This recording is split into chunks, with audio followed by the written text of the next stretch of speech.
आप देख रहे हैं देश लाइव, देश की आवाज।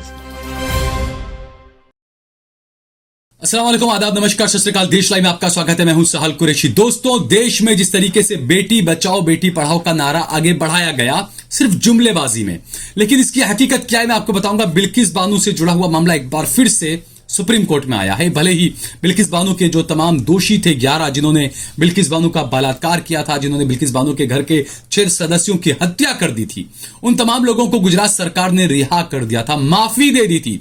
इतने जघन्य अपराध करने वालों को माफी दी थी गुजरात की सरकार ने। सुप्रीम कोर्ट में मामला गया। सुप्रीम कोर्ट ने कहा कि तमाम 11 दोषियों को दोबारा जेल में भेजा जाए, लेकिन ऐसा लगता है कि गुजरात सरकार ये बात हजम नहीं कर पा रही है और सवाल ही उठ रहे हैं कि आखिरकार गुजरात सरकार को इतनी क्या बेचैनी बेकरारी क्यों है और इतनी हमदर्दी उन बलात्कारियों से क्यों है कि सुप्रीम कोर्ट के अंदर दोबारा पहुंची है गुजरात सरकार इस मुद्दे को लेकर। रिव्यू पिटीशन गुजरात सरकार ने दाखिल की है बिल्किस के मामले के अंदर। इस खबर को आपको आगे बताऊंगा, लेकिन उससे पहले अगर आपने हमारा चैनल देश लाइव सब्सक्राइब न किया हो तो हमारे चैनल को जरूर सब्सक्राइब करें। सोशल मीडिया के तमाम प्लेटफॉर्म्स पर, फेसबुक पर, ट्विटर पर, इंस्टाग्राम पर आप सहल कुरैशी ऑफिशियल और देश लाइव, ये तीनों अलग अलग पेज हैं, प्रोफाइल, इन्हें फॉलो करें और इन्हें सब्सक्राइब करें और ज्यादा से ज्यादा हमारा समर्थन करें। तो हम बात कर रहे हैं बिल्किस बानो। 2002 के दंगों के दौरान जिस तरीके से बिल्किस बानो का बलात्कार हुआ, कुछ गुंडों ने हिंदुत्व के नाम पर उन्हें अपना निशाना बनाया, उनके परिवार के 6 सदस्यों की हत्या कर दी, बिल्किस के 6 महीने के बच्चे को पत्थर से कुचलकर मार दिया। उन आरोपियों को उम्र कैद की सजा हुई थी और उन आरोपियों को ही गुजरात की सरकार ने आजादी वाले दिन, जब देश आजाद हुआ था, आजादी का जश्न मना रहा था, उस दिन इन आरोपियों को गुजरात सरकार ने आजाद कर दिया था और यह कहा था कि ये तो अच्छे लोग हैं। बीजेपी के एक एमएलए ने यह बात कही थी कि ये अच्छे लोग हैं, ब्राह्मण लोग, इस तरह की बातें सामने आई थी। अब खबर है कि गुजरात सरकार जो है वो बिल्किस बानो के गुनहगारों को बचाने के लिए एक बार फिर से खुलकर मैदान में आ चुकी है। गुजरात सरकार की तरफ से सुप्रीम कोर्ट के अंदर एक रिव्यू पिटीशन सुप्रीम कोर्ट के अंदर दाखिल की गई इस मामले को लेकर और सुप्रीम कोर्ट ने सख्त उस वक्त टिप्पणियां की थी जब ये पूरा मामला सामने आया था।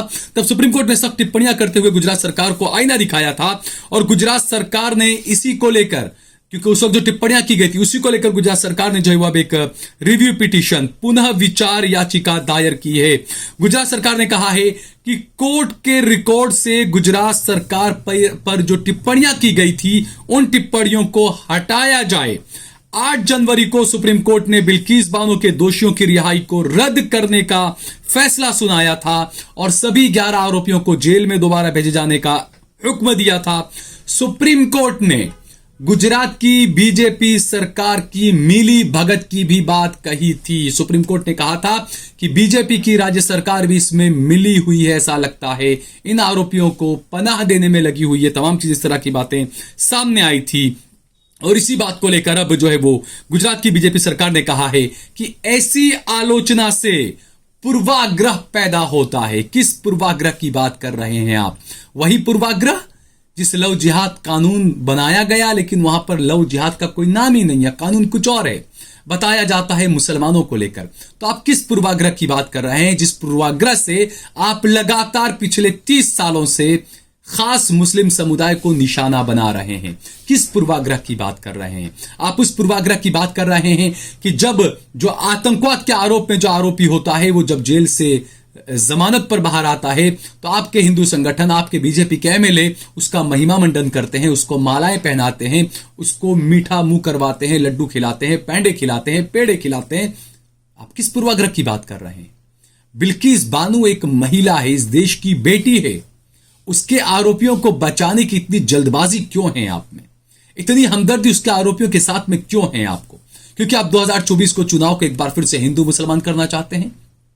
सुप्रीम कोर्ट ने जिस तरीके से फैसला दिया कि तमाम 11 आरोपी, 11 दोषी, आरोपी नहीं दोषी हो गए थे ना, दोष साबित हो चुका था उन पर तो, और सजा हो गई थी उन्हें तो सुप्रीम कोर्ट ने कहा तमाम 11 दोषी दोबारा जेलों में जमा हो, सरेंडर करें।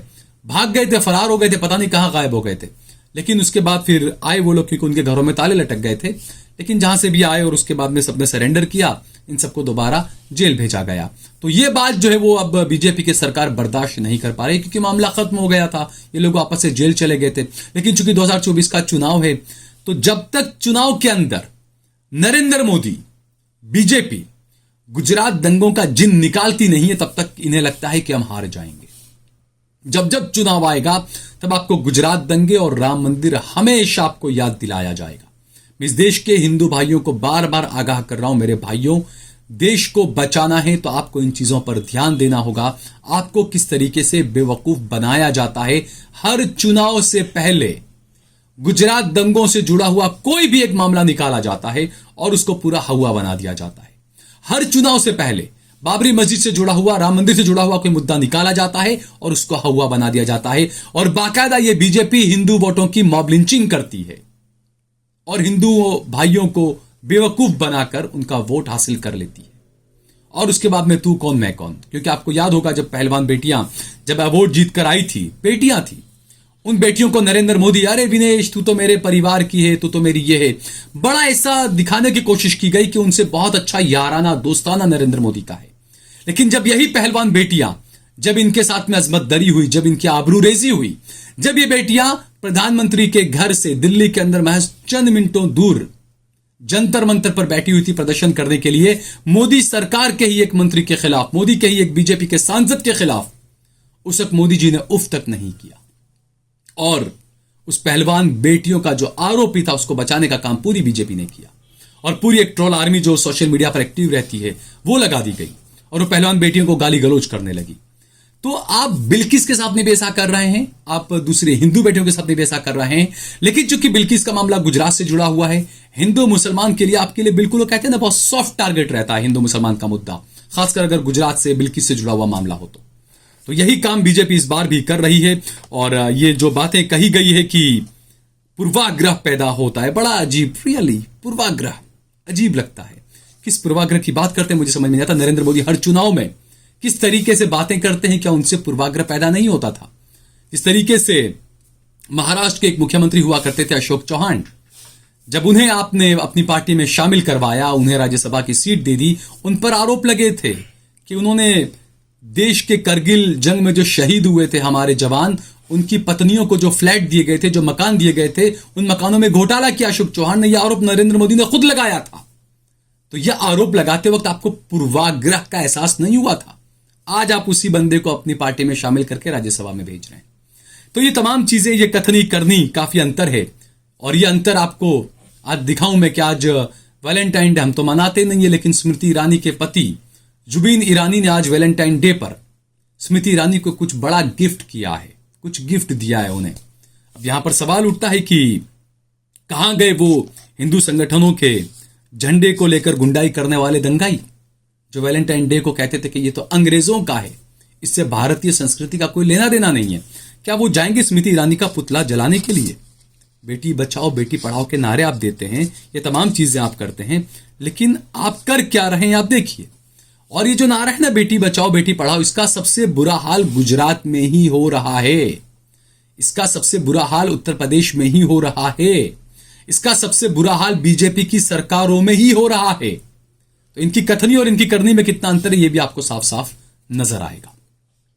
अगर आपको ये वीडियो पसंद आया हो तो इस पर कमेंट करें, इस पर लाइक करें, इसे ज्यादा से ज्यादा शेयर करें। अगर आपने हमारा चैनल सब्सक्राइब न किया हो तो हमारे चैनल को जरूर सब्सक्राइब करें। जय भारत, जय हिंद।